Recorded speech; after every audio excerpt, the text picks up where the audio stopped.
Hello, everybody, and welcome to tonight's Mindful Mondays. We have a lot of new people here, and I want to welcome you all here. We've been doing this for, I would say about 6 months.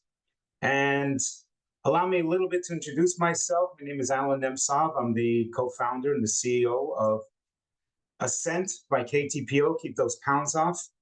I started this journey a long time ago. But the healing journey and the teaching journey started about 6 years ago after I had maintained a 100-pound weight loss at the time for 15 years and realized that I have something that I can offer to the world. And I started to teach people not so much how to lose weight, but how to keep their weight off. I'm a registered nurse, a published author, and a certified health coach. And as we started this business, teaching people how to keep their weight off, realized that there was something much deeper going on with overeaters and people who struggle with their weight. And came up with this program called Ascent, which deals with anxiety reduction, trauma healing, and a multitude of ailments that we have been able to heal in the last 5 years. That is truly remarkable. It far exceeded our wildest expectations. And I come to you very humble, very honest, very authentic. And I'm so grateful that you chose to take a few minutes of your busy life and allow me to share some of my wisdom, some of my experience, some of my knowledge with you tonight. We've been focusing for the last 3 months on one topic only, on happiness. And we decided to make a shift here. By the way, since you texted in the word mindful, this is absolutely free.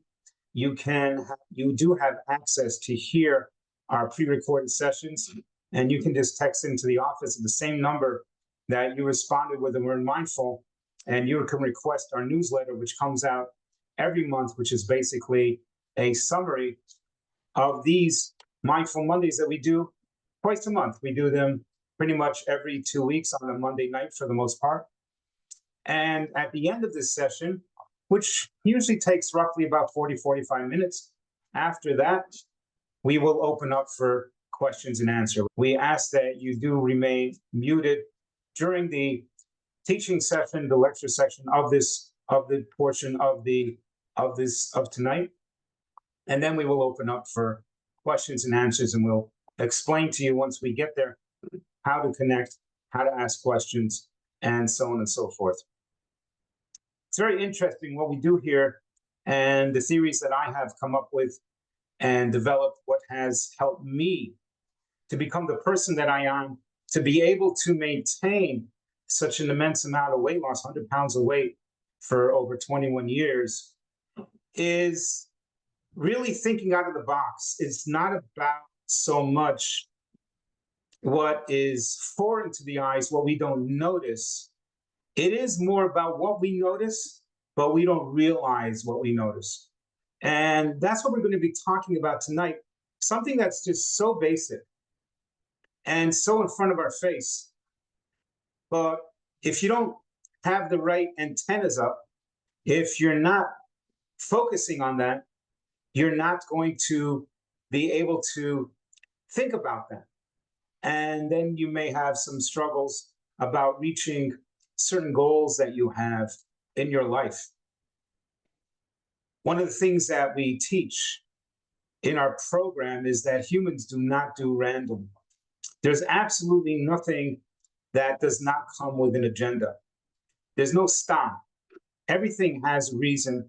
Everything has a purpose. Everything we do, whether consciously or not, we do from a subconscious agenda that we may be totally unaware of.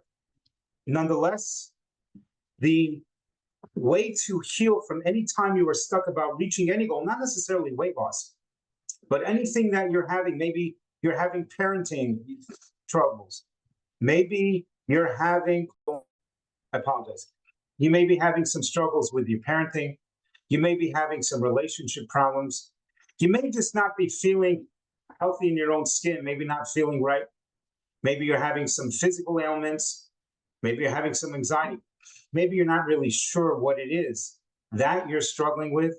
It's probable, very possible and probable, that there's something, maybe some type of scar or some type of hurt in your subconscious that you have not been able to connect to and therefore not been able to heal. The number one way to connect to your subconscious for your benefit is through honesty. Honesty is by far one of the most difficult things for the average human being to get to. And that's why you really cannot do this work on your own. Not that everybody's a liar. That's not my point. The point is that our coping mechanisms prevent us from actually connecting to the source of our healing. It's not that we don't want to. It's not that we don't desire it. It's not that we lack intelligence. It's not that necessarily there's anything wrong with us.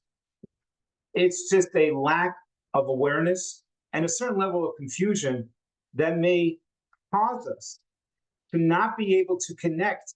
And we keep trying. And the more we fail, the more frustrated we get.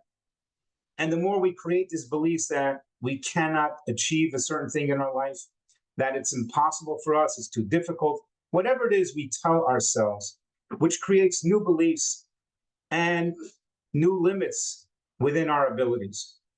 The name of tonight's topic is, and this month's topic actually, we'll be talking again in 2 weeks from this Monday night. So you don't have to re-register. You will get a notification in 2 weeks if you are already here.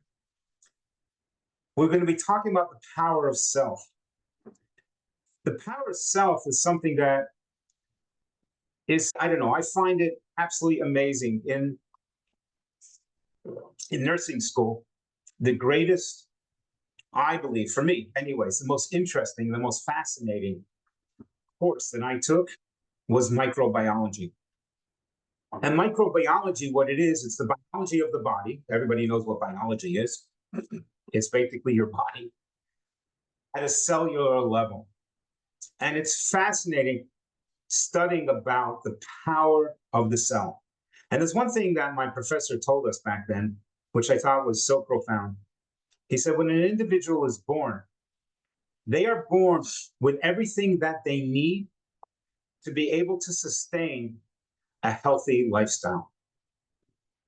The minute they are born, they are created with everything the body needs. The body has an immune system, has a self-regulating system, a circadian cycle, which helps us with our sleep patterns. Everything we are created with when we are born. A lot of people believe that they missed out. And it's something that I certainly believe when I was 300 pounds, over 300 pounds. I believe that I was missing something. I believe that other people had something that I did not have. I believed it to my core. I didn't realize until I started to do work about self and gain an identity and an awareness of what it means to be a human being, because I wasn't taught the basics and the fundamentals of what it means to be a human being.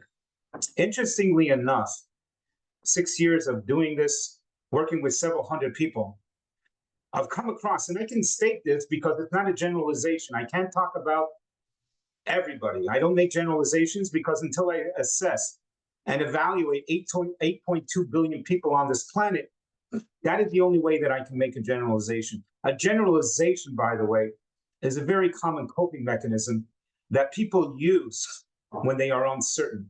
And they say, oh, everybody does this. Really? Everybody? Most people. Really? So most people is 4.1 billion and one people. Really, you've evaluated. Maybe the 10 people that you know do it. Maybe the 5 people, maybe the 20 people that you know. That's not most people. But that's a coping mechanism that people use when they're confused. And the one belief that every single one, this is 100% of our clients, past and present, who come into our program, have the same belief that they are not good enough. They believe it to their core that they are not good enough. And the truth is, if you really understand what a human being is, that belief is delusional. And why is it delusional? Because, and I like to give this example, somebody's trying out for, let's say, a swim team or a sports team, a soccer team, whatever it is, and they have to run 100 yards in a certain amount of time, or they got to swim 25 yards a lap in a certain amount of time, and the coach stands there with a stopwatch. He says, okay, go. And they test them, and they go, wow, we need you to do this length of time in this length of this training in 10 seconds. And they do it in 10.3 seconds. And they say, I'm really sorry, but you're not good enough to be in competition on our team. Go back, train, and when you are able to get to below 10 seconds, then you will prove that you are qualified and you are good enough to be on our team. And then you can compete and be in our soccer team, our swimming team, whatever it happens to be. And the reason why that makes sense is because there's a certain standard. There's a standard that you got to do the 25 yards, the lap, 100-yard run, whatever it is in a certain amount of time. That's the standard that team came up with. My question is, what is the standard to be a human being? Who sets that standard? There is no standard to be a human being. A human being is somebody that is born and is alive. They are a human being. There are different types of human beings, absolutely. Not to get into the personalities, but even just the behaviors. You have some people, I work in a psychiatric emergency room, and the people that come into our office, some of them come into our emergency room, to our hospital. Not all of them are good human beings. Some of them have come in handcuffs and have beat people up on the street or killed people or stolen from them. Some of it comes from their mental illness. Some of it comes because they're high on drugs or they're drunk on alcohol, whatever the reason is. They're not all doing what good human beings do. Nonetheless, every one of them is a human being. You don't lose your standard to be a human being. There's no such thing as being subhuman. If you're alive, you have a heart, you got a brain, you have organs, you may or may not have your limbs, but you are a human being. You can be a good human being or a bad human being, but there is no standard to be a human being. If there's no standard, where do we get this delusional belief that I'm not good enough? And I'm here to report, I'm reporting this, that is not an opinion. There's a fact, a statistic, that every single one of my clients come in with that same belief that I'm not good enough. And I want to talk about how we can identify where that comes from and how to get past it. What I discovered, one of the sources of the confusion, is first to understand something about this physical world that we live in, because we do live in a physical world. And there are certain laws that are here, laws of nature, that I did not create the world. I did not make up these rules. I'm not in management. I don't run the world. However, because of my struggles, I start to look at life from a different perspective, and I'm very blessed that I'm able to help and guide other people. I can't heal anybody, but I can guide people. And that's what we do on our Mindful Mondays. I have to open up your mind a little bit. That's why it's called Mindful Mondays, to open up your mind a little bit and start to look at the obvious from maybe a little bit not so obvious. I love Mark Twain, a great American author. One of the great quotes that I love that I saw, he says that it's not what we do not know that gets us into the most trouble. It's what we know for sure that just isn't so. And such a powerful statement, how true it is when we say we know something and it's just not true. It's just not reality. So when I say, or when anybody says, I'm not good enough, that's just not, because there is no standard to reach, that you cannot be good enough to what? There is no to what. So where does this confusion come from? There's two entities in this physical world that we live in. There is a physical entity, what we see with our physical eyes, you can touch your skin, is a physical being. That is physical. There are a lot of physical things in this world. And then there is a spiritual energy. I'm not talking about a religious energy. A lot of people confuse the two. There's not a religious concept at all. And this is true for religious people. Religious people call this entity God, Hashem, the Eibishter. That's what religious people call this. Spiritual people, those are people who do not have any specific religious connection or denomination. They call it a higher power. In other words, it's power greater than themselves. They're physical, and there is a spiritual energy, a spiritual power in the world. Atheists who do not believe in God at all, who do not believe in a spiritual energy, but they can't refute the fact that there is spirituality in the world, just the fact that your heart beats. Every cell in the heart, cardiac cells, are electric. That's why you cannot do a transplant, a skin transplant. If heart tissue dies, it cannot be replaced because it is electric. The other cells on the rest of your parts of your body, your organs, they are not electric. It's only the cardiac that is electric. A brain that thinks, if you ever seen a physical brain, how does the brain think?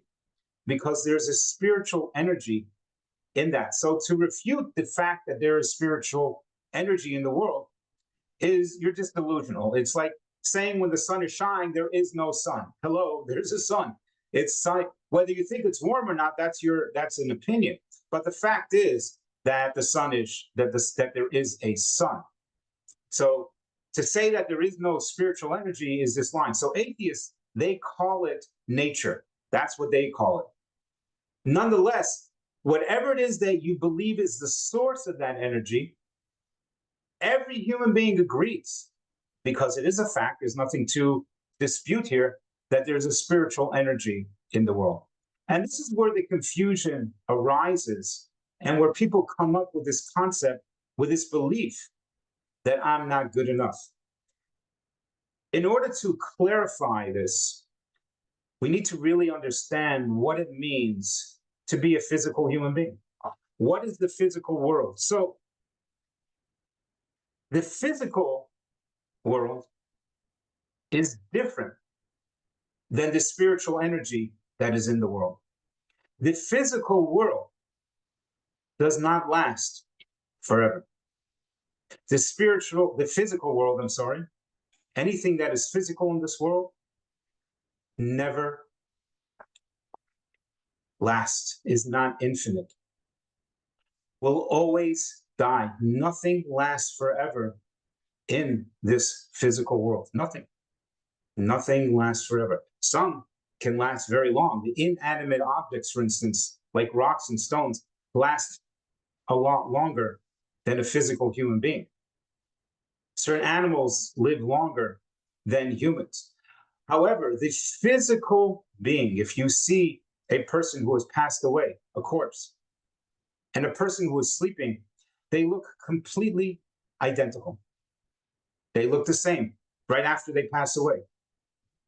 Our bodies, the cells, I was talking about the cells before, every single cell in our body, the minute we, at conception, when the sperm and the egg connect and the egg is fertilized, starts something called mitosis, where these cells start to duplicate. That continues throughout a person's life until the day they die.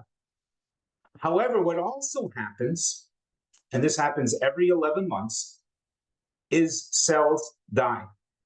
Cells are replaced. Dead cells are replaced with live cells. Live cells continuously duplicate, and it takes 11 months for the average human being to become a completely new human being. When a person dies, those cells continue to die, but they don't anymore duplicate. That is the difference between a live person and a dead person. That both the cells are dying. However, the cells are not replicating are not continuously duplicating themselves, that ends. And that is the physical life that stops. The minute the spiritual energy leaves the physical body, that part of the human being ends. The physical world can be confusing at times because of the spiritual energy that is in it. The physical energy, the physical being, has many limitations on it. Two human beings, two physical objects, actually, not even human beings, two physical objects cannot take up the same amount of space simultaneously. It's not possible. If one human being, but it doesn't even have to be a human, it can be anything physical, it can be a rock, stone, it can be a plant, it can be an animal, whatever it is, cannot, once it takes up a certain amount of space in this universe, another object cannot come and take that same space at the same time. So two people cannot hold the same space simultaneously. A human being cannot know the future. We do not own the future. Humans don't own the future. Nobody owns the future. Humans always want assurance. They want guarantees. The only guarantee in life is change. Change, like I said, every 11 months, from the moment you're born, constantly, your cells are replicating and they are dying. That is something, change is the only consistent thing in life. Whatever you have in life is here for now, and there's no guarantee that it's going to continue. The only guarantee is that it is eventually going to end. When a person starts to, as a person gets older and they start to contemplate on their mortality, their awareness, as they age, they start to think differently about life. People who are very young don't think about this so much. They think they're going to live forever. And the elder people laugh at them, realizing that they will go through life and they will come to that realization. Because the physical world does not stay put forever. Nothing lasts forever. Not only that, the physical body requires the 5 basic needs. The 5 basic needs are air, water, food, sleep, and elimination, going to the bathroom. A lot of people say shelter. Shelter is only a requirement in extreme temperatures. You need shelter as well. Otherwise, you will either get too cold and die, or you get too hot and die of heat stroke. However, there are many, unfortunately, especially you go down in Manhattan, you'll see plenty of homeless people who are living without shelter. Shelter is not one of the 5 basic needs for survival, for physical survival. I'm not talking about emotional, spiritual, we're talking about physical survival. You can't live without air. You can't live without water. You can't live without food. You can't live without sleep. And you cannot live without going to the bathroom.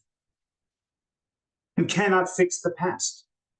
When you say a word, you can say, oh, I made a mistake. However, that word is already out in the universe. You cannot take it back. You can't change past experiences. Us human beings, we do not have that ability to do that. We are limited. And as we stated, you cannot live forever. You can't change anybody else. You can try to convince somebody of doing something that they don't want to do. You can try all you want. However, you cannot change anybody else. You cannot create life. You cannot create something from nothing. You can create something from something. And it also affects our comprehension. You can't think 2 thoughts at the exact same time. Not possible. You cannot feel 2 emotions at the exact same time. You can feel a little bit of anxious, and you can feel a little bit calm. You go back and forth. You can multitask. The truth is, you're really semi-tasking. For instance, If you're giving your child breakfast and you've done it so many times, you can be on the phone at the same time. And what you're doing, your mind is jumping back and forth, focusing on the conversation that you're talking to the other individual and on the task at hand of giving your child or giving your children breakfast. But you will miss some of the words in the conversation. You cannot focus on two things simultaneously. And one of the most powerful things that we can't comprehend is we can't comprehend infinity. They say that space goes on forever. There's no way of proving it. They just have never seen an end. Maybe it does, and nobody knows for certain.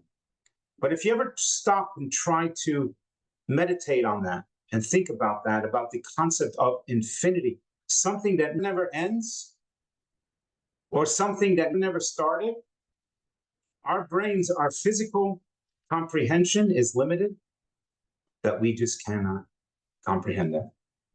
Understanding that of where you are at makes life so much easier. The problem is, and I use the word problem and I apologize because I don't think it's a problem. I look at it as purpose in life, the joy of living, of why we are here and why we're doing whatever it is that we're doing. I don't think anybody really knows why we are here. Some people come up with a lot of religious ideals come up with certain ideas of why we were created.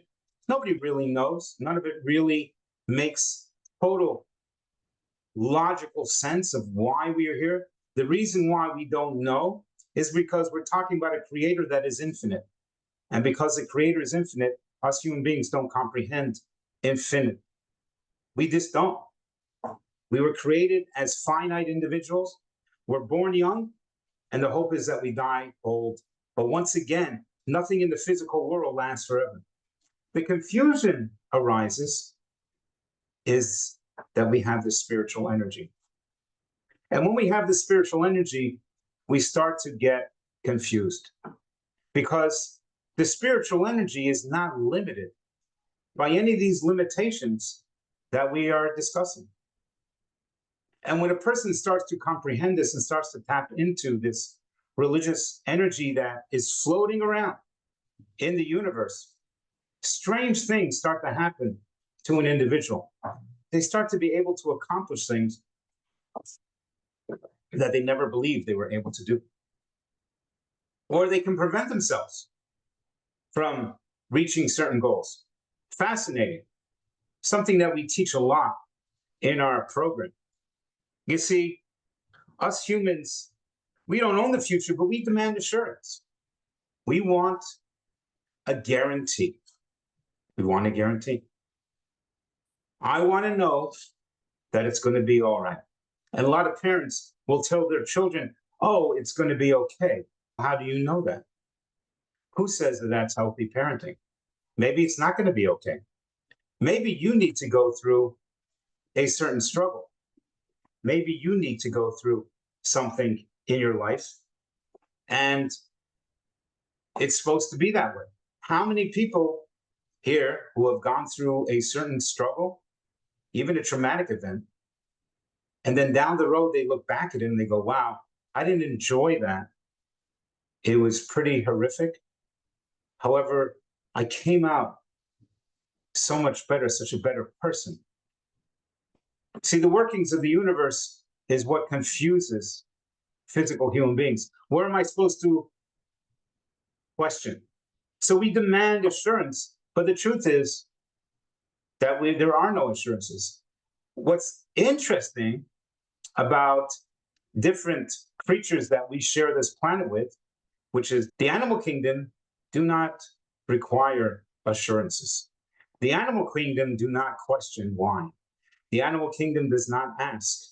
The deer does not ask, why is that lion trying to eat me? No. They understand where they are on the food chain. They understand that there are perpetrators. They understand that there are animals that are bigger than them. And they understand that they need to protect themselves in order to survive. They don't question, why was I created a turtle? They don't question that. They have no confusion about that at all. Humans, on the other hand, we were given intellect. We were given this logical mind, this conscious mind that starts trying to figure things out. And once again, the confusion lies because there is the physical element and there is the spiritual element. You cannot change anybody else, but can I convince them? Can I contrive to convince them? That's what human beings do all the time. We have these conversations with each other and we try to convince our way and we bring proof. And that is what the average human beings talk about. They talk about different perceptions about life. And it's one of the joys of life, conversation, different ideas. The question is, how do you get along with these people? How do you know? So the questions that we ask comes from a place, a lot of it comes from a place of confusion. For an individual, because we are survivors, just like every other animal on the planet, we try to protect ourselves. We're afraid to be vulnerable. We don't trust. Again, the confusion that goes on between being a physical being and the spiritual energy that is in this world. Again, not a mistake. This is how the world was created. What comes up for the physical being trying to survive, what separates themselves and makes life very difficult is their ego. When their ego comes up, the ego is competition, because then they feel, uh-oh, I cannot live forever. Maybe this other individual wants to harm me. I need to be better than them in order to survive. Why? Because we don't have any assurances, we don't have any guarantees, we feel that we're out of control. So therefore, we choose various coping mechanisms to get this. Interestingly enough, that even though we're talking in a very esoteric form, these beliefs that roam around in our head all the time is what causes a lot of people frustration, anxiety, overeating, insomnia, social anxiety, struggles with parenting, struggles with making a living, struggles with reaching their goals. It's because they forget that they're a human being. So how do we get past that? First of all, why do we forget that I'm a human being? Why does a person forget that? Like I said when we first started, for those of you who are here, that sometimes the absolute most obvious things to us is sometimes the biggest mystery. It is obvious that we are a human being. We all know that. We know that we're not going to last forever. We all know that. Yet we work so hard in trying to either fix the past, which we cannot do. We want to know the future, which we know that there's no way that we can know it. And nobody on this planet, nobody knows the future. Nobody can give a guarantee. Living with that, for a stable human being who understands this, it's okay. But a person who's been through trauma, God forbid, a person who's had some struggle, who's never created their own identity on a certain level, lives with anxiety, these are going to be a very difficult way to live life. Not only we said you can't change anywhere else. So what do you do on a daily basis? How do we get along with other people when other people annoy us? How do we interact with other human beings? So we already said that there's two entities in this world. There's a physical entity, which changes constantly until the day we die, and then it stops because it doesn't last forever. We can tap into that spiritual energy that is not limited by the same boundaries and limitations of the physical world. And when we tap into that, amazing things begin to happen.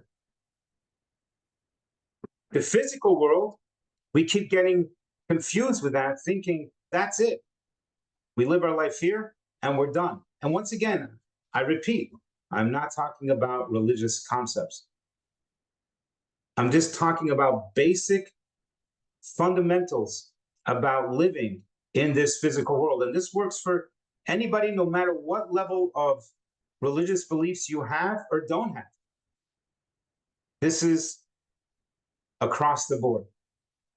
People who are anxious again, people who struggle with, those who struggle with weight loss, those who struggle with anxiety, those who struggle with fears, those who struggle with paranoia, if they don't have mental illness, they don't have psychosis like bipolar or schizophrenia, and they're just anxious, they can't fall asleep at night, they're having difficulty falling asleep, they wake up in the morning nervous, they overreact to things that happen, they're trying to blame when things don't go their way.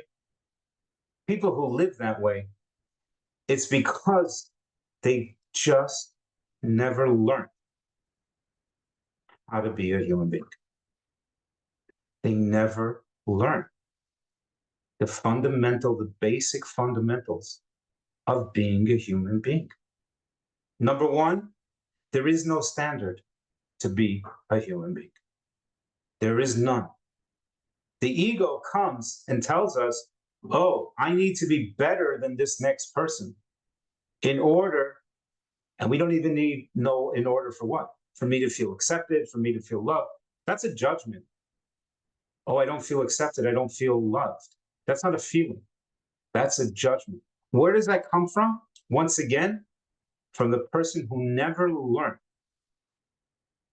to be a human being. This basic fundamental of knowing what it is to be a human being is step one, literally, step one in any healing process, in any way to get to where you're going. They did research on cancer survivors, people who have cancer.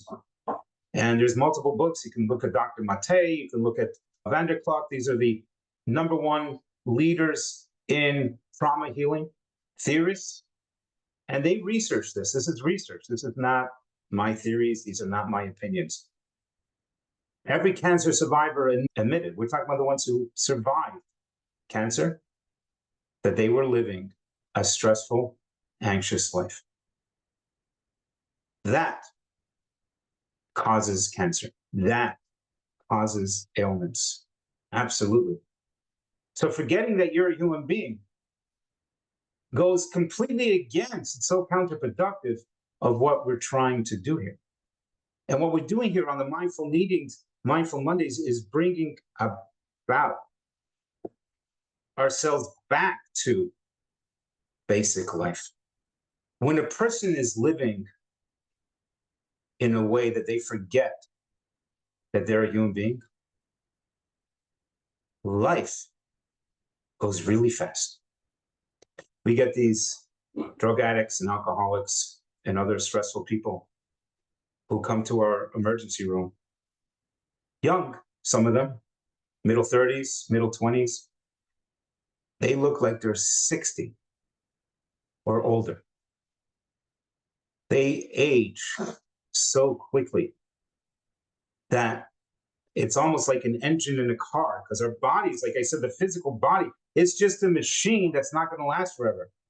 But if you're pressing on the gas all the time, that car is going to get old really quick. And we force life. We're living life so quickly that we're missing out on the 1,440 minutes that every human being gets every day. Every human being, the minute you wake up, 24 hours, you do the math, is 1,440 minutes a day. Up to you. How do you want to live those 1,440 minutes? When you remember that you are a human being, you slow those minutes down. You're able to do a tremendous amount of tasks You're able to find time for yourself. You're at peace, and you live life from such a level of slow. It's like going below the speed limit on the highway. People are anxious, they speed up life. And because they speed up, they keep missing out on the basis of life. To be a human being, the difference is when you're living really quick, you're just existing. You're not really living. Ask people who are living life really quick, ask them one question and see if they can answer it. What do you want? I never really stopped to think about that. I don't really know. I know when I started going to recovery, people asked me, what do you want? I had no clue. I wasn't living, I was existing. Living life really quick. We can't slow it down. I got to do this, I got to do that. I have to finish this. And then life gets really tough, and we get ourselves in this whirlwind. And basically, we just forgot one thing. We got confused with one thing. The difference between the physical world and the spiritual energy that's here in the world. The spiritual energy we're going to be talking about more in 2 weeks. Today, we're talking more about the physical world, because we're going to learn the power, the tremendous power that is in the spiritual world that can get to the physical world so that we can get everything, everything that we want. But you can't get to everything that you want if you don't even know that you're a human being. The minute you forget that you are a human being, seems pretty simple. It's not a complicated concept. You're already going down the wrong path, and you will get very confused. The way to connect, and I'm going to leave you with this because, as always, leave with something that you can focus on for the next 2 weeks. The way to connect to that subconscious that we talk about, to that spiritual energy that is in the world, is one simple way, and that's with truth. That's with honesty. That's what I do believe, that it's almost impossible to do this work on our own. And we're not going to go into the very depths of that right here. If you're struggling with something in your life, and we're going to open up for a Q&A in a few minutes, and you're trying to comprehend what I'm saying, you're trying to accomplish something in your life, and you're not even sure what, and you feel like you're in a whirlwind, that you may want to reach out to our office and talk to us about it, because this is what we do. If you're struggling with your weight, you're struggling with relationships, if you're struggling with your goals, if things are just not going your way and you feel stuck, that's what we do. You can reach out to our office. I'll put it up in the chat for those of you who have the chat. I see there's a bunch of you who came in online. For those of you who did not, you can just reach out to the office. The same number that you use to text the word mindful, 845-400-9466. 845-400-9466. Thank you. And you can just text us and say, hey, I would like to find out. I need help. One of the powerful things about being human, and again, I didn't make the rules. I really didn't. Don't blame me. I'm just the messenger. I am not the message. The message is that human beings cannot live on their own. We can't do this work on your own. You cannot. I have a mentor and have had a mentor for the last 24 years. I didn't find recovery on my own. I lost it on my own. I really did. I struggled on my own. Everything that I told you about what human beings believe in their confusion is how I lived my first 40 years of life. I should use how I existed. It's one big log that whole time. Horrible, horrible, very difficult life. Not to compare other people. I know there are people who have it much worse than I did, and I am really not complaining. I am not. I'm very grateful because it brought me to where I am today. But living 300 at 312 pounds, taking 9 anti-diabetic medications, frustrated, angry, not happy, feeling that I don't belong, I'm not good enough. I believed I was a total mistake. I believed that God and the universe was out to harm me. I believed it to my core. There was no way that you could convince me otherwise. I believed it to my core. So I've been there. If you're feeling that way, I want you to know that I validate those feelings. I really do. I acknowledge them. I was there. I know what that is. I really do. I didn't know then what it was, but I knew how painful it was. And I've been there. I came out the other side. I'm forever grateful. And that's why I give back. My mission is to help 100 million people reach their truth, their highest self. So you got to get to connect to that. You got to find your truth. I didn't have a truth because I didn't know who I was. I didn't realize I was a human being. If you're confused already what it means to be a human being, how are you going to find your truth? How are you going to find your reality? You're too worried about your mistakes that you did in the past, too regretful and remorseful, or too worried about tomorrow, the future, when you don't own the future anyways, seeking guarantees. I need assurance. I need a guarantee. I want a guarantee in something that there is no guarantee for. The guarantee is only now in the physical realm. The only guarantee about the physical realm is that it doesn't last forever, that it constantly changes. So the challenge that I give you is to find your truth.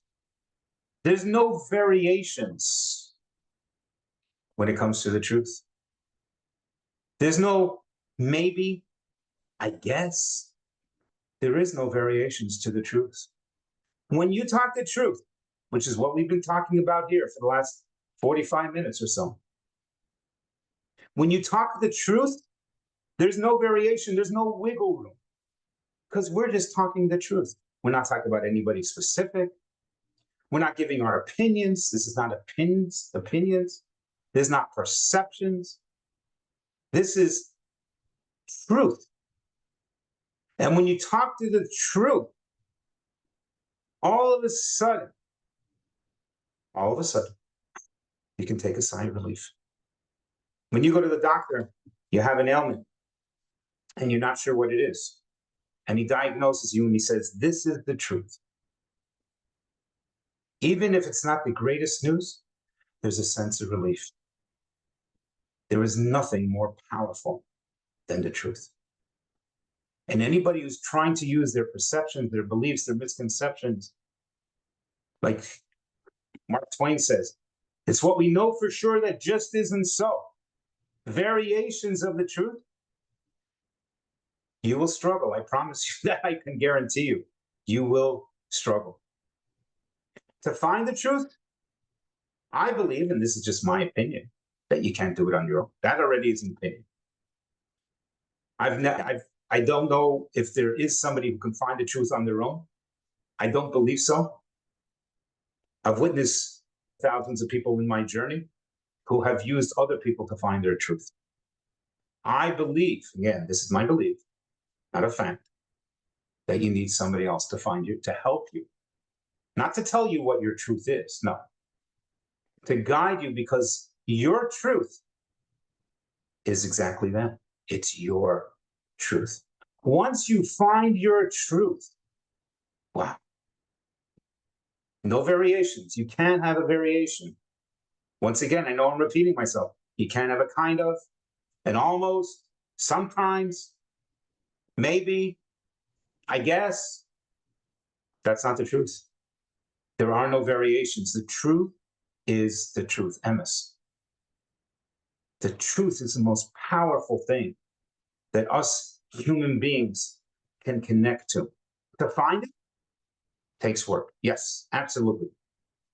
That, I believe, again, I just believe it because I've seen it, is one of the works of the journey of life, is to seek the truth. But when you find it, wow. And then there are depths and levels. There are levels to the truth, not variations of it. So, my homework for all of you, if you so choose to do it, if you don't, that's up to you. Like I said, I can't change anybody, can't convince anybody, is to list your truths. I wrote down one for so far. I am a human being. That's the truth. Now ask yourself, what does that mean for you? What does it mean that you are a human being? That's a truth. And we're going to open up now again. If you are struggling with this, if you need more help with this, there's something in your life that's just not going your way and you feel stuck. That is what we do. And what we have healed in the last 5-6 years is truly remarkable. Psychosomatic symptoms, phobias, eating disorders, insomnia, depression, anxiety, chronic anxiety, social anxiety, psychosomatic symptoms, brain fog, just to name a few. We have healed, gotten people off their anti-anxiety medications, antidepressant medications. We've healed all that. With what? With the truth. Because that's all it takes. To get to the truth, if you've been lying to yourself, not consciously, for so long, you have multiple variations of the truth. Yes, it's going to take work. Not difficult. Should I say, not complicated. We uncomplicate things. We slow things down. And how much more beautiful life is when you slow it down and you get to really enjoy those 1,440 minutes, because you deserve every one of them. Otherwise, you wouldn't be here. You know, you're all great people. You're all here for a reason. Otherwise, you wouldn't be here. And when you tap into that, and I speak from personal experience, it is beyond amazing. So I thank you again for coming here, for listening to us. Again, if you are new, if you want to find out more about our program, again, 845-400-9466.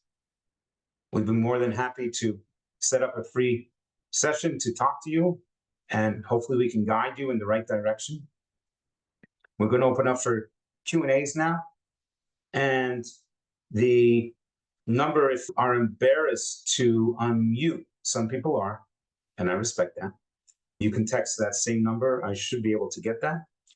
Or I would prefer if you can put the question in the chat, or you can just unmute. Okay?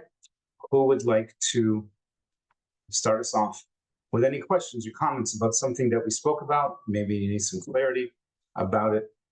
Who would like to go first? And once again, you can tell your family and friends, you can share this login information. It's beneficial if they send us a text, because then they will get the notifications, they will get the free newsletter that we send out, and they'll find out where to get the recording from. Who would like to start us off? Oh, you unmuted and then muted again? You have to press *6 to unmute, I believe, if you're calling in from Zoom. If you're online, you can just click unmute or raise your hand. I want to know what to do. I came home today from a stressful day, and I'm very like I have fear of myself, basically. Okay. Okay, and my friend calls me up and she says that she calls me up that she's also like very like fear to herself, because today everybody like is surrounding. We're all like, I can't even hear you. Why is the volume like low? I can't even hear you. I'm not saying anything. I'm listening to you. What? I can't hear you. It's your side that's very low. You can't hear what I'm saying? No. The whole time was very low. The whole meeting was low. Darren, were we okay? I hear very well. It's Okay. her end. Oh, now I could hear you. Okay, so it's your end. So I came home, I was like very frustrated because I came home to my kids and I told them to leave me alone, and my friend calls me up now. She also had a hard day because So what's your question? My question is, what can I do to have my fears out and not to come home to my kids when they're want to have my attention? I'm not sure what one thing has anything to do with the other. What? I don't understand what one thing has anything to do with the other. If you have children, Yeah. you're dealing with your children. If you No, don't, for myself. I'm dealing with myself. I'm in fear right now, and my kids can't have my attention. What I have to tell them. so once again, if you are struggling with fear, Yeah. then it's very possible that you've been through some trauma and maybe you are having The some trauma is, let me tell you, basically, I work I'm assistant director in a day camp, and my director like pulls us over that the like specters are on the way. They want to close down the place. So that's what my fear is. What's going to happen? So fear is about the future, correct? Oh, yeah, We already established that you don't own the future, correct? yeah. Okay. So it's not about dealing with or fixing with situation in the moment. It's about learning how to deal with emotions. Okay. And that is a process. Uh-huh. And if you lack in your own identity of yourself and you are lacking in what it means to be a human being, as we stated, which can come through trauma, something maybe you were never taught in your childhood, Yeah. that has to be nurtured first. It's not these situations that are your struggle. Uh-huh. I So it's hear. we're So not fear means like in the future, you're saying. we're not here about fixing. It's about getting to your current self, that truth. Once you get to the truth, you will learn how to deal with stressful situations because Uh-huh. stress happens. When I'm like stressed, usually I use like the I message to myself, Beautiful. express myself. That's Okay. how I do it when I get upset or anxious. Okay. Beautiful.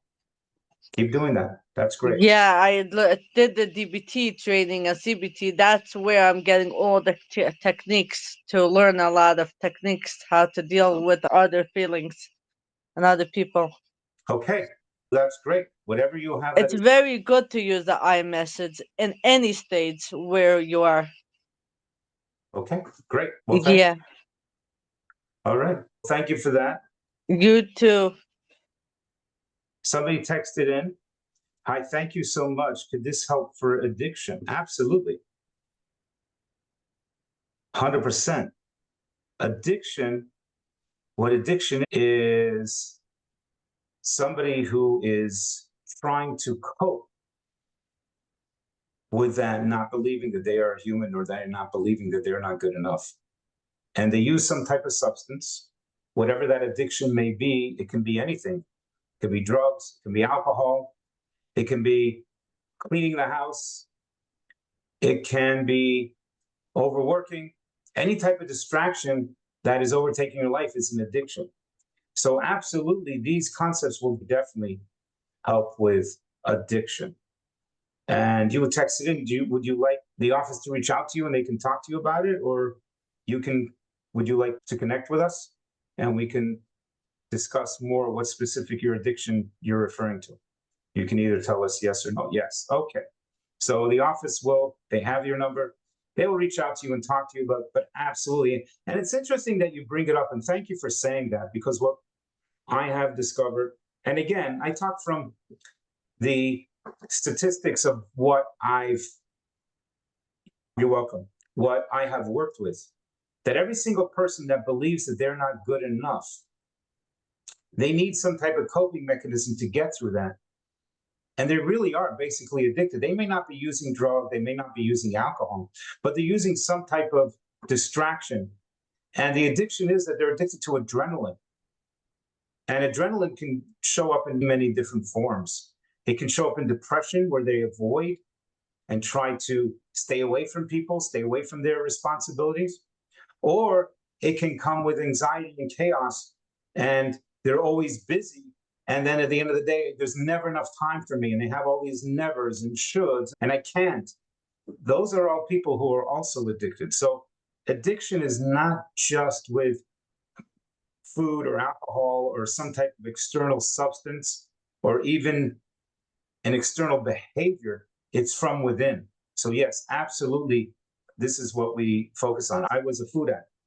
I'll be a food addict all my life. I never end up being that, but I don't indulge because I've healed from it. But I was definitely addicted to food. 4-8, the one who said you unmuted before to state that you could hear clearly. Do you still have a question? Because I see you're unmuted, or you just forgot to mute back again. 4-8 is the last 2 digits of your phone number. I guess you just unmuted and tell me that you could hear well. Okay, so I'll mute you if you need to be, if you have a question. Anybody else have a question or a comment, something that they would like some clarity on? Once again, if you don't feel comfortable asking in the 4-8, you unmuted again. Yes, you have a question? Yeah. Hi. Okay, so Oh, sorry. 1 minute. So I see 4-8 now, and then after 4-8, 3-3, you will be next. Yes, Sure. go ahead. Yeah. So Okay. my first question, what you do with teens, they have a lot of growth spurts and they're always hungry. Like he eats healthy, he doesn't live on junk, but he's like always hungry and he never gets satiated. So what's your question? So like what to do about it? In what sense? Saying he's not too tall. We don't have tall genes, and he's eating healthy, but he's really struggling with his weight, and he's also always hungry. Okay. So he's growing. Yeah. I'm saying if he's growing, he could have been much taller for his age. Not possible. But don't have tall genes. I'm saying we don't have tall genes. You. And to be short and not skinny, and then in the meantime, he's really eating healthy and trying to eat only healthy stuff.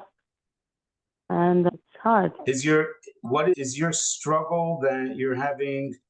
You believe that he should not be eating a lot? I can't blame. I guess when you grow, you're hungry. I don't know, but So he's a teenager with a lot of hormones, and he's growing, and he's eating a lot. That's what teenagers do. Yes, especially male teenagers. Doesn't necessarily mean something wrong with him. I'm saying not all teenagers struggle with their weight. I didn't say all. I just said that if he's a teenager and he's overeating, is he overeating and he's overweight? He eats a lot. I didn't say. I said, is he overweight? But he eats mostly. According to his height, yeah. He's obese? Yeah. Oh, okay. So he's eating not just from growth, he's eating from anxiety. How can you know? If he's eating more than his body needs, then that's an emotional eater. And if he's an emotional eater, that means that he's living in a home that has anxiety in it. So what can be done to it? Then you as the mother or your husband or both need to create a calmer environment. And we get calls all the time about their teenagers or children who are struggling with their overeating, if that's what's going on in that home. And if that's the case, I always tell them, you as a parent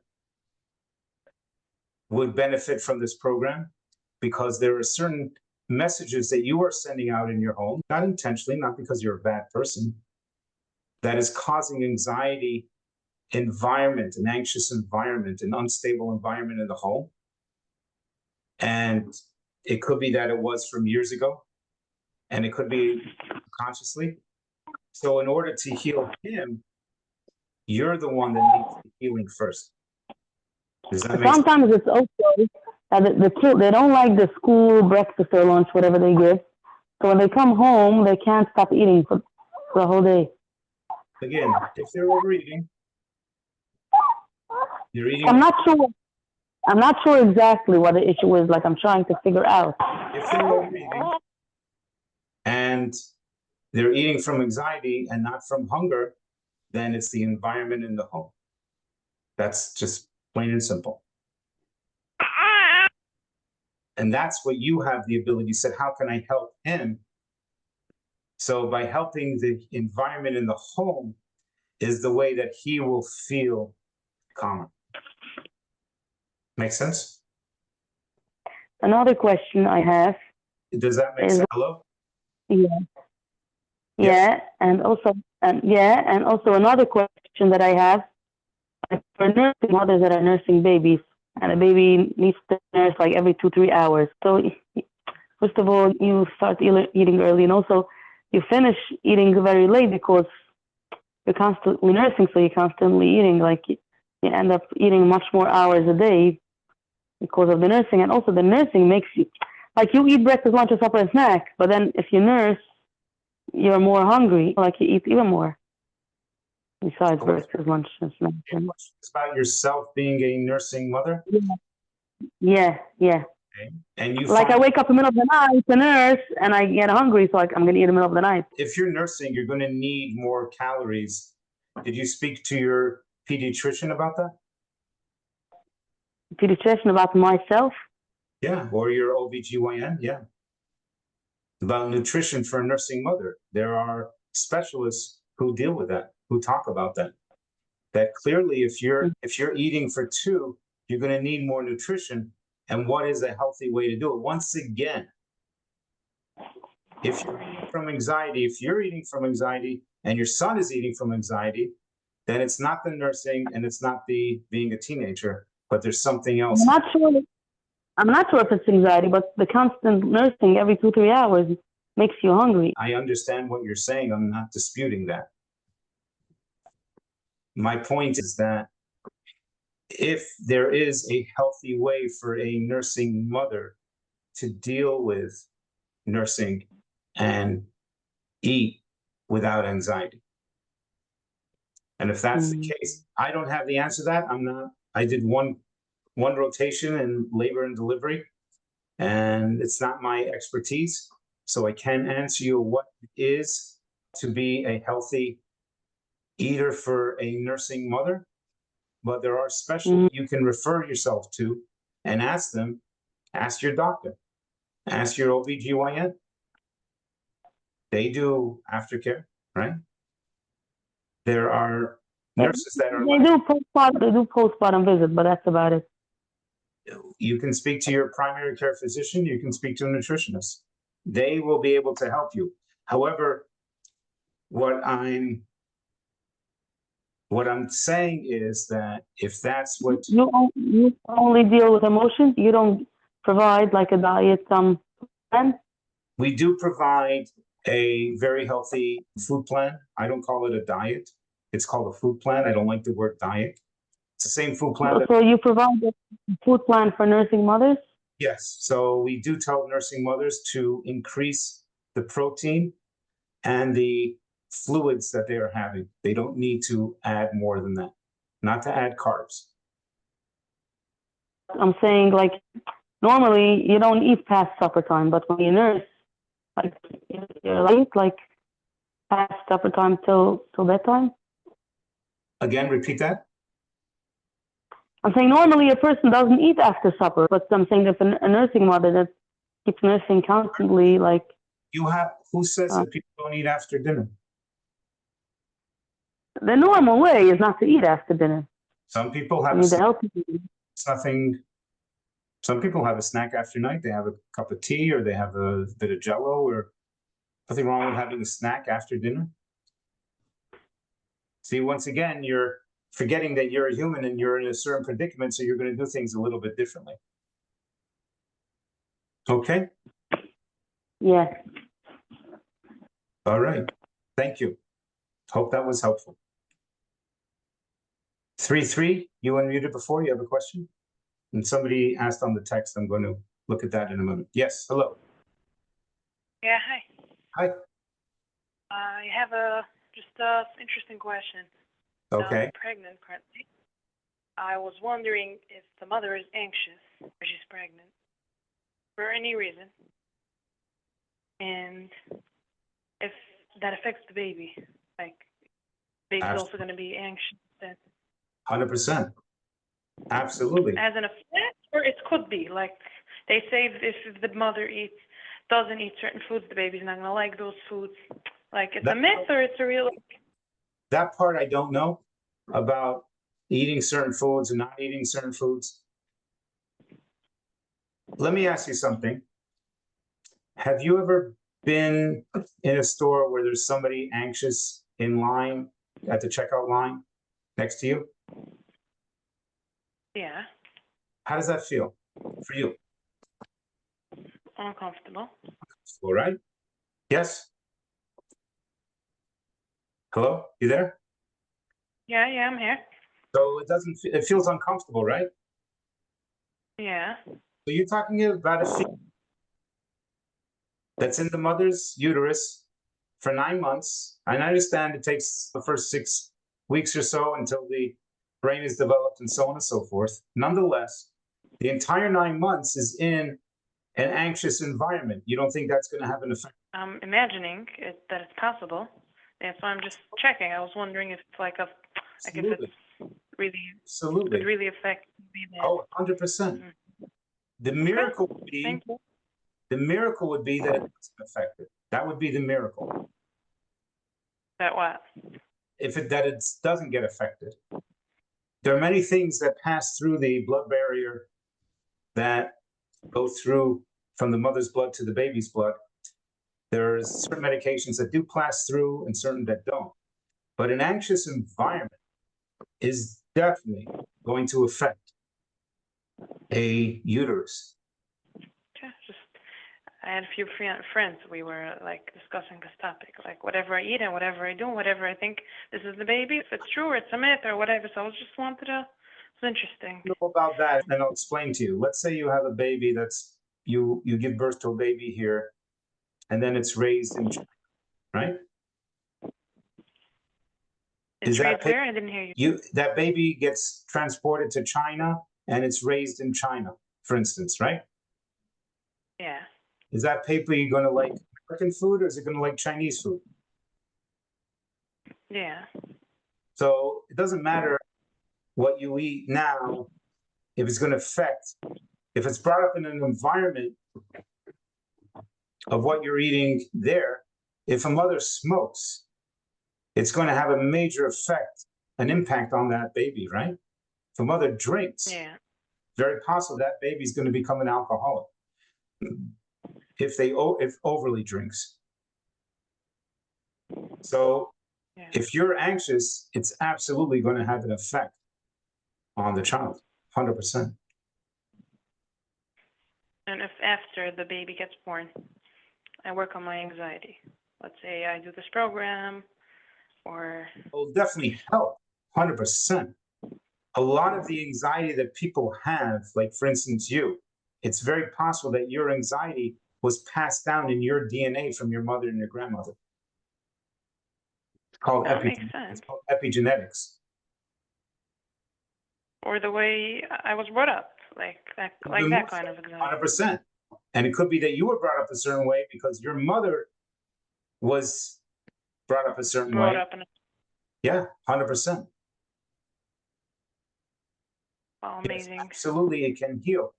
Not the people who come to us, not all of them are pregnant. A lot of them already have children. So that's absolutely what we do. Yes. Amazing. Yeah. What's the Okay. amazing? Thank you. What's amazing? Amazing that I was in the program, so I can just prove that it was amazing. But not like right now, I wouldn't come back. But one day we'll be back. It's on my wish list. Okay. You're ready. Yeah. Okay. Well, Ready? thank you Yeah. for being here. Thank you for asking a question. Sure. My pleasure. You're welcome. Thank you. Okay, so this person texted they don't want me to answer them. Okay, so this person who texted this, they asked me not to answer the question. If you want, text into the office this person, I'm just responding to you, and that you would like one of us to get in touch with you, and then we will get in touch with you. Okay? Is that okay? And Ismail, you have that number, right? The person who's asking those questions? Yes. Okay. Yes, correct. Okay. So we'll get in touch with you. We'll answer your question later. Raised hand. Yes. 8-9. Go ahead. You have a question. Hello? You have to unmute. Yeah, there you go. Hi. Hi. Do you have another word for anxiety? The word anxiety doesn't resonate with me Why doesn't it resonate with you? What do you like about it? because the definition for anxiety for me means tensed up, not doing. What else? What should I say? What anxiety means? And I don't feel I'm in the category of having anxiety. I don't believe you. What?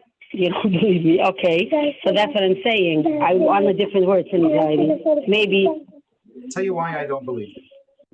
There are other words. I just Googled it. Worry, concern, apprehension, consternation. Those are all apprehensive. Those are all words. Anybody who's coming and saying that they don't like that word is Not because, that I don't like it. I didn't feel it to resonate. Again. Okay, so maybe again, it's bothering you what's bothering me? that we're using that word. No, it doesn't No? bother me to use the word, but it says no. But I have a food addiction, and it says that it's coming from anxiety. Yes, Again, so you don't but like, I don't feel. Huh? so you don't like that word. No, it doesn't talk to me. It doesn't. It's like it doesn't. So how do you feel? Let me ask you. Before You overeat. How do you feel? You have a food addiction. So what are you? how do I feel before I overeat? Yeah, what are you trying to calm by overeating? You said you have a food addiction, yes? So I'm in the middle of struggling. Of recognizing what I feel before I start eating. And it's hard for me because I don't feel anxious. I don't know. I just feel a certain craving. So, but you said craving comes from anxiety. Okay, so what is that emotion that you are feeling? Describe it. Very hard for me to describe. Should I describe the feeling? Yeah. Do you feel tense? Tense? Are you worried? No. Are you afraid? I wouldn't say so. Are you happy? I'm happy. Maybe I'm happy to eat at the moment, but no, I would rather not want it. No, I'm not happy. So you're not happy. So your unhappiness is causing you to overeat, correct? So if you are unhappy, that means that you are not content, correct? I'm not happy with the thing that I'm going to do now, and I feel I have a craving. So much so that I just got the awareness that overeating is an addiction, and I just started pitying all people that have an addiction because I saw that if I had any judgment on anybody, I'd feel so bad for them because I see I also can't control myself. Okay. So if you're unable to control yourself and you're not able to describe the emotion, then you probably don't have a very good understanding of what emotions are. And addicts who numb their feelings, that's what addiction does. We numb our feelings, means that we don't know what these feelings are. We don't want to have a feeling, so we are afraid. So you have a fear. And you can tell me from today till the cows I have a fear. What do I have? Yes, you have a fear. A fear of what? Feeling my emotions? Correct. And that's why, Okay. that's probably why you don't like the word anxiety. My back was hurting today a little, and I right away knew that it's coming from an emotion. Okay. And I was thinking, what's going on here? And right away, I associated it with that I pity my son. Okay. So I'm pretty much in touch. Why, when it comes to food, I'm so blocked? Once again, somewhere along the line, you used food to numb your emotion. Okay. I believe it. Okay. And I believe it. And then how do I get in touch? We're doing it right now. Okay, help me. We're doing it. I'm helping you. Okay. You are aware that you overeat because somewhere along the line, you numbed an emotion, that you have a fear about feeling certain emotions.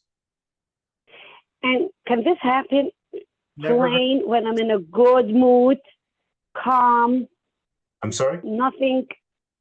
This can happen in a state where I'm calm, happy, Again, and addiction, when somebody's an addict, they don't need an emotion to trigger eating. It's already conditioned. They've been doing it for so long that they don't need to have anxiety, stress, fear, pity, happiness, lack of happiness. They don't need an emotion to cause them to overeat. A lot of times they overeat for no reason at all. Once you've been conditioned an addict, you don't okay. necessarily need an emotion. However, the minute your subconscious, One second. What do you mean with conditioned? Explain. you've been doing it for so long, so you have a certain pattern. Tell me something. How long have you been living in your house, home? Married or single? Married or by my mother? Which? Oh no, married home. Married home? Whatever, 25 and change. I'm not sure. I don't remember. Same home, yes? Same home, Baruch Hashem, yes. And do you have a bathroom attached to your bedroom? Oh, you mean exactly the same apartment? Yeah. No, my apartment is 15 years. 15 years, okay. So, and do you have a bathroom next to your bedroom? Next to, not in my bedroom, next to, yes. Can you wake up in the middle of the night and walk towards the bathroom without really having to worry about where you got to go? Basically, yes. Yeah, because you're conditioned, right? Uh-huh. That's what conditioned is. Mm-hmm. Mm-hmm. Been doing it for so long that you don't have So to. you think I'm going to food even before I have the emotion?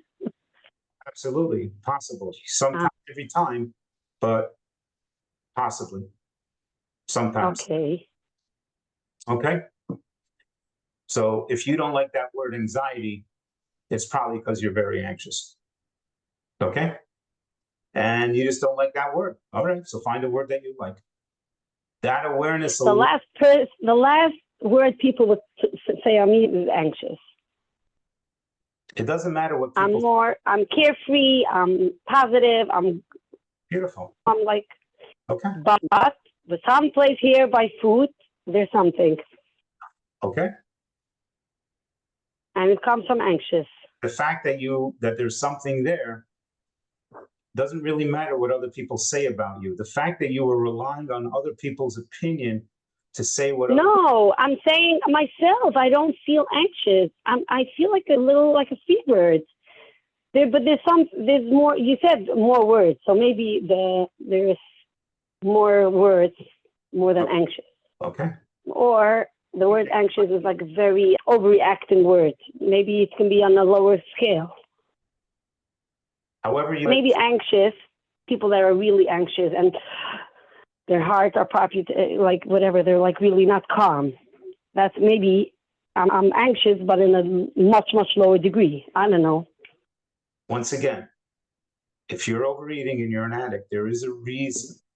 And by you trying to manipulate the word is proof to me that you're not a calm person.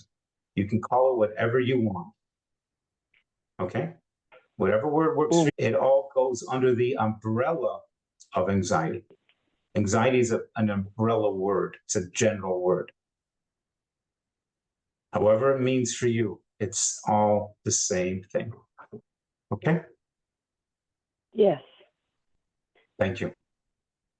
And where am I going with that? You're starting with honesty. That's it. That's the beginning. With honesty? Yeah.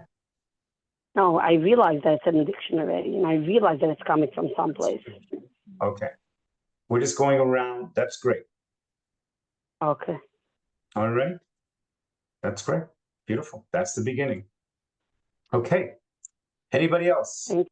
have a question or a comment for 8 and 2-2? So we'll take 4-8 and then 2-2. So what about somebody that was bullied when they were a young child about their weight, and it still goes along all the years? Were you the 4-8 that unmuted before? Yes. All right. So let me take 2-2 first, and then I'll come back to you. Okay? Okay. Yes. Okay. 2-2. Go ahead. Hi. Can you hear me? I hear you loud and clear. Okay. Thank you so much. Regarding the subconscious, I know a little about the subconscious because I've done Dr. Sarno's book multiple times. And it helped me with a lot of physical pain that I used to have. Beautiful.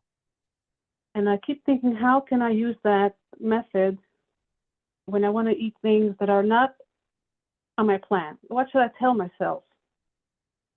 I want to talk to my subconscious. You don't need this food right now. You don't need this cake after dinner. You don't need this. Okay. Are you in our program? Yes. Oh, okay. And so far, it's not helping me. I don't know what to say and what to tell myself to keep away from these things. Number one, the food is not the devil. Okay. And who says that you're not allowed to have some things sometimes? Who says that you have to be so strict?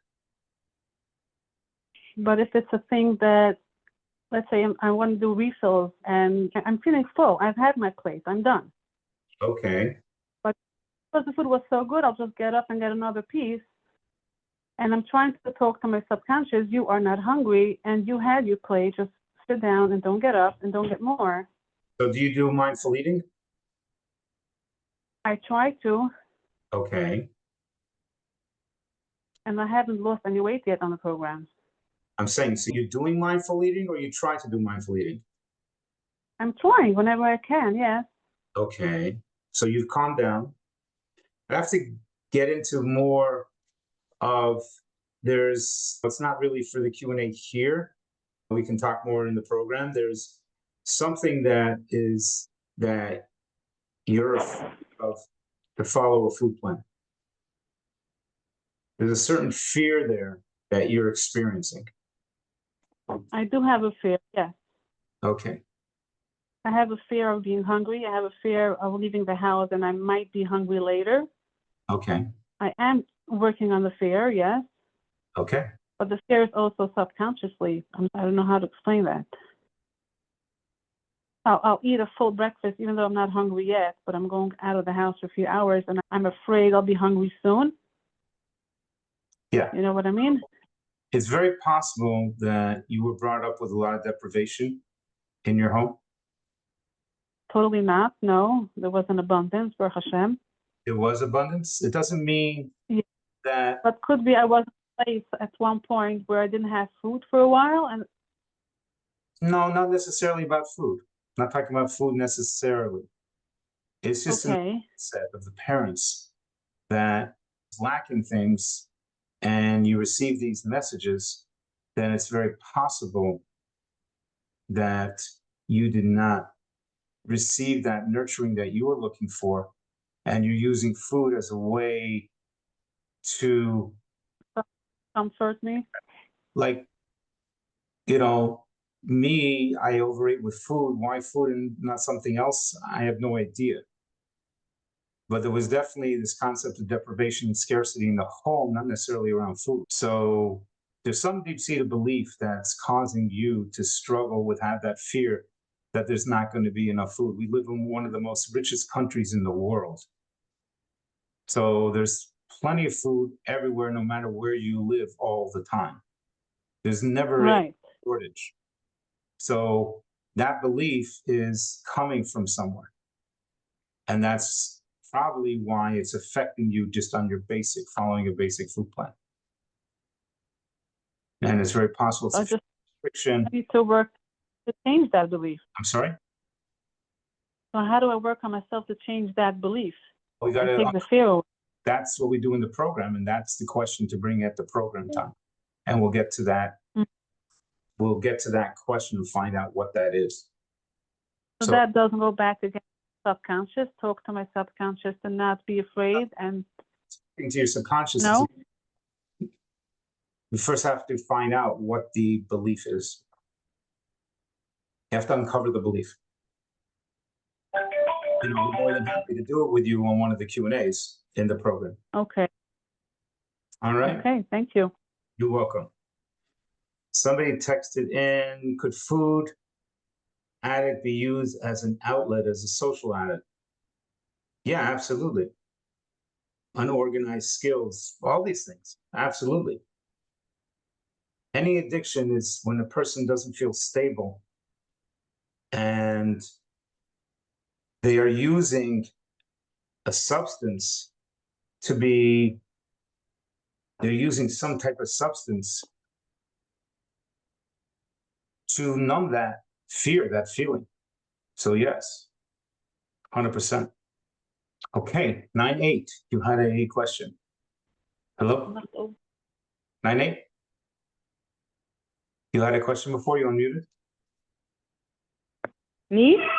Yeah. Hello? Yeah, you started with a question? Yeah, I said somebody that was bullied as a child and about their weight, and it still haunts them. So what's the question? I'm trying to understand what the question that you're asking. So somebody was bullied because of their weight when they were young. Is there a question attached to that? I said it still haunts them. Oh, I can understand that. Yes, absolutely. I was bullied. So how do you deal with it? How do you deal with it? How do we deal with it? Number one is to recognize it, and it needs healing. It's a healing process. What's there to do about the healing? I'm sorry? What is there to do? That's what we do. That's what our program does. It's a process. But it's possible to be healed? 100%. I was bullied. I know what that is. It's horrible. You were bullied? Were you bullied as a child? I can't hear you. Hello? Yes, yes. So I want you to know that, first of all, I really want to validate those feelings. I know what that is. It's horrible. And it really hurts. And only people who've been through it can really appreciate what that is. And it's something that we definitely can heal. And I was there, so I know what that is. And it is a process. It's a grieving process and a healing process. And if you want, I can have the office reach out to you and talk to you about the options and tell you about what we can help you with. But that's what we do. Yes, it is absolutely possible to heal from that. It's trauma. That's trauma. Would you want that to happen? I can text the office to get in touch with you tomorrow. Yeah. Okay. Yeah. What's the best time? What is the best time to call you?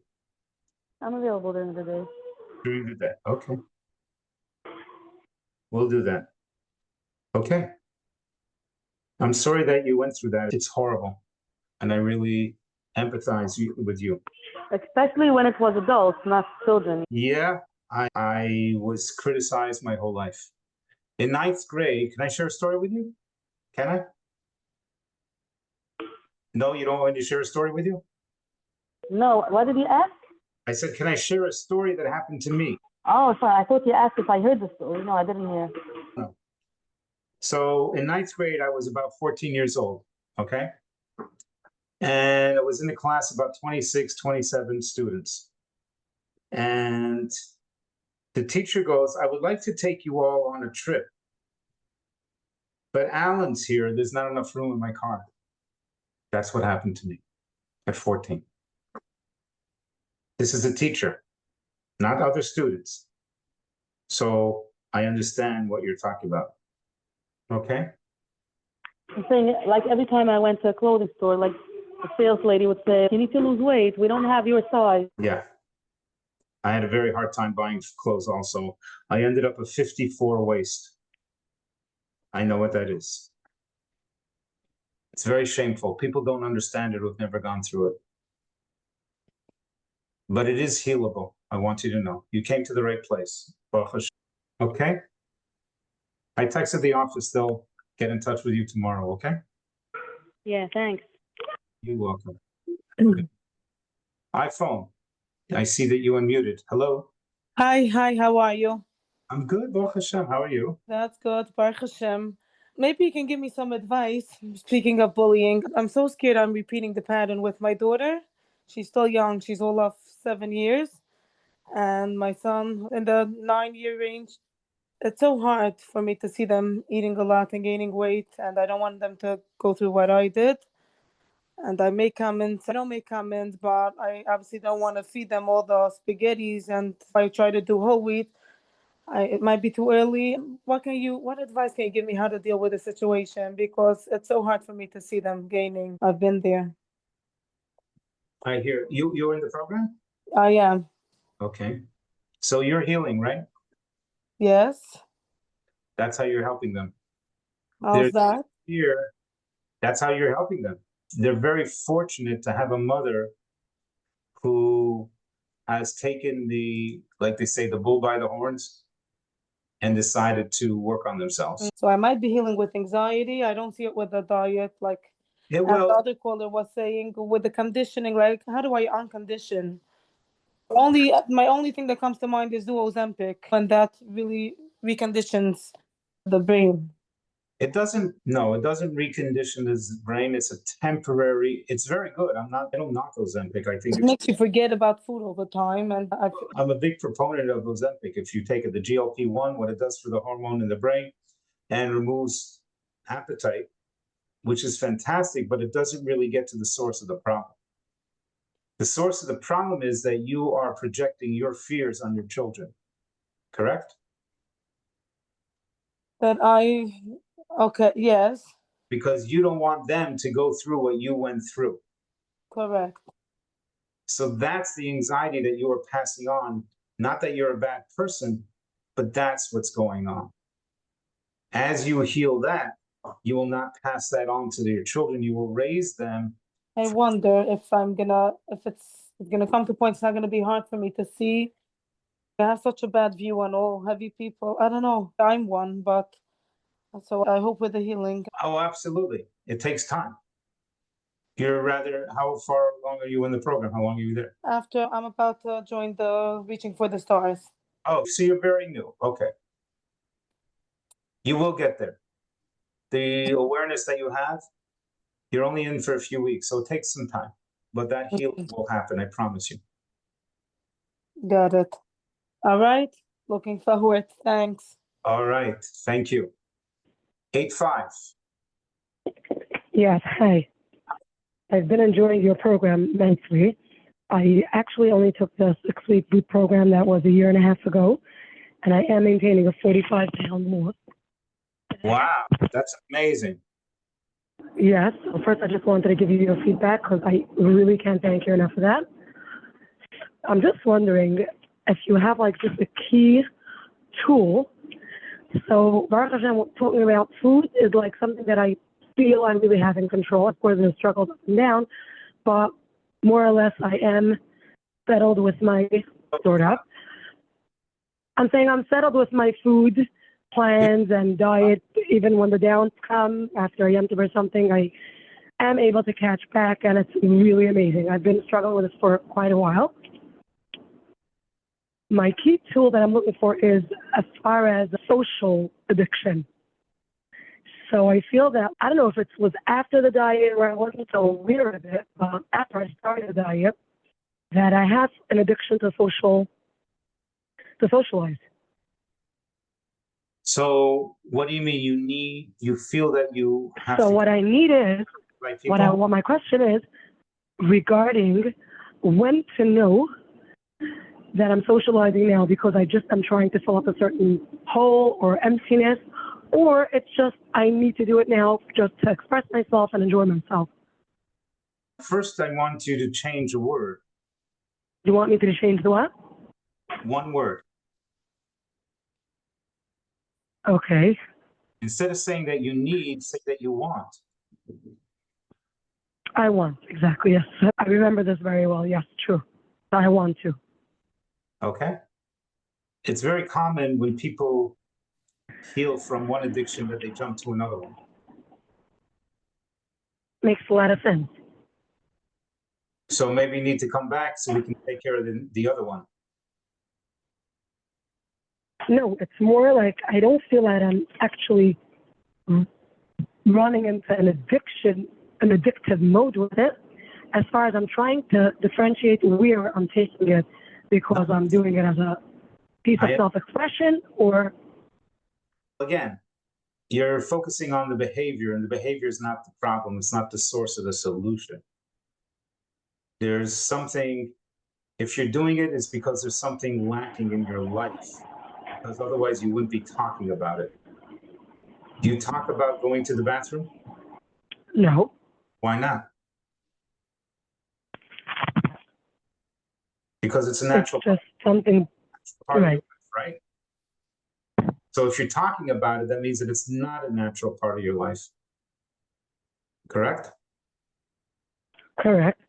So that is what needs the healing, that there is something that you were trying to cover up, not intentionally, not consciously, but there's something that you did not finish healing.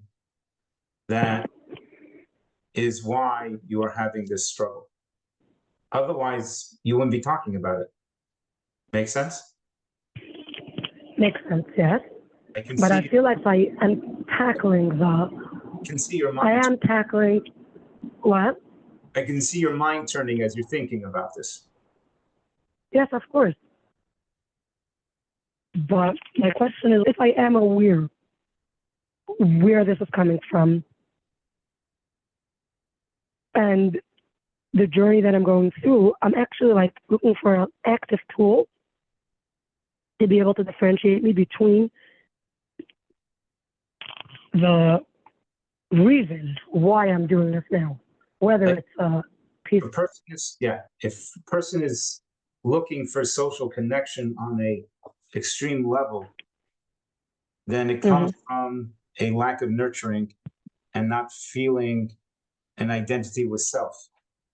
And you were looking for it before in food, and now you're looking for with other people. There's nothing wrong with being with others, being social.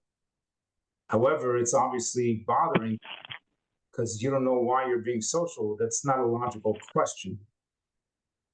But it's logical for you because you haven't found your truth yet. And you're feeling this need to be connected, but then you're saying, oh, maybe I don't. So you're trying to manipulate it. Make sense? Yes, for sure. So it's affecting your life. So if it's affecting your life, then it's an addiction, which usually comes from a trauma. So if originally it was food, you took care of that. It could be that food was not really your problem. So we're getting closer to the source of what your problem is, what needs healing. Okay, fine. Thank you so much. Keep it up. Your program is absolutely amazing. And I referred a lot of people already to you. Anybody else have a question or a comment? We're going to go in a couple of minutes. Again, we will be back here in 2 weeks. Tell your friends and family. Again, this portion is completely free, of course. We love to have you here. And we will continue your homework. Again, is to list your truths. And then we will focus on that for next week. Thank you all for being here. And we'll see you in 2 weeks. Take care. Have a good night.